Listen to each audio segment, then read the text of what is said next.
रूप में मनाया जा रहा है। पखवाड़े के कार्यक्रम में सीएम खुद शामिल हुए हैं। उन्होंने क्या कुछ कहा, ये सुनवाते हैं आपको। आज जैसा माननीय प्रधानमंत्री नरेंद्र मोदी जी ने 2 अक्टूबर 2014 से स्वच्छता का अभियान जो प्रारंभ किया था, आज वो एक जन आंदोलन बन चुका है और आज हम मोदी जी के जन्मदिन पखवाड़े को एक सेवा के रूप में मना रहे हैं, सेवा पखवाड़े के रूप में मना रहे हैं। उसके लिए हमारा ये अभियान प्रारंभ हमने किया है। निश्चित रूप से हमें भरोसा है कि राजस्थान के उन सभी भाई बहनों को हमारे इस सेवा पखवाड़े के अभियान का उनको फायदा मिलेगा। और मैं यही कहना चाहता हूं, जो देश के यशस्वी प्रधानमंत्री नरेंद्र मोदी जी के मन में हमेशा रहता है कि उन अंतिम पंक्ति में जो व्यक्ति खड़ा है, जिसको आवश्यकता है सरकार की योजनाओं को, उन सबको उसका लाभ मिले।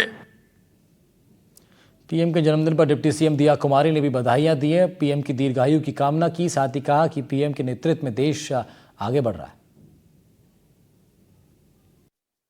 सबसे पहले तो यशस्वी प्रधानमंत्री श्री नरेंद्र मोदी जी, जो पूरे विश्व के सबसे लोकप्रिय नेता हैं, उनको जन्मदिन की बहुत बहुत शुभकामनाएं देती हूँ।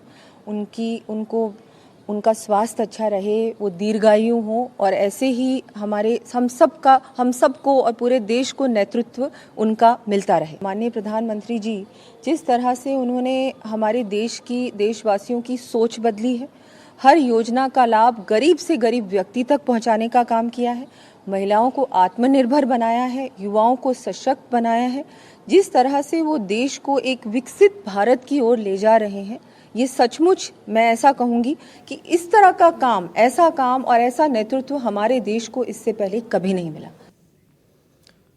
प्रधानमंत्री नरेंद्र मोदी के जन्मदिन पर बुधवार की सुबह टोंक में भाजपा कार्यकर्ताओं ने लगातार सादत अस्पताल में साफ सफाई अभियान चलाया, झाड़ू लगाकर स्वच्छता का संदेश दिया। अस्पताल में भाजपा कार्यकर्ताओं ने रक्त का महत्व समझते हुए रक्तदान शिविर आयोजित किया है और पीएम के जन्मदिन की शुरुआत कंकाली माता जी मंदिर में पूजा अर्चना के साथ की। इस दौरान पूर्व सांसद से लेकर के मौजूदा जिला अध्यक्ष मौजूद रहे।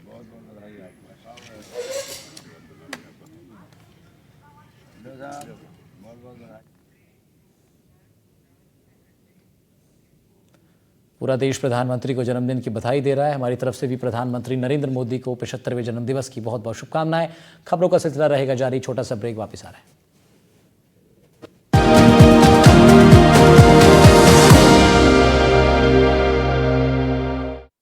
प्रधानमंत्री श्री नरेंद्र मोदी जी के कार्यकाल में जो बदलाव आए वो इतने प्रखर, इतने मुखर हैं कि कला और संगीत क्षेत्र की विशेषता देखिए कि कई गायक संसद में गए और गायकी को इतनी बड़ी वैल्यू दी गई कि जब प्रधानमंत्री जी ने अपने 9 रत्न चुने अलग अलग क्षेत्रों से, तो एक गायक भी आपका कैलाश खेर उनके 9 रत्नों में शुमारी हुई।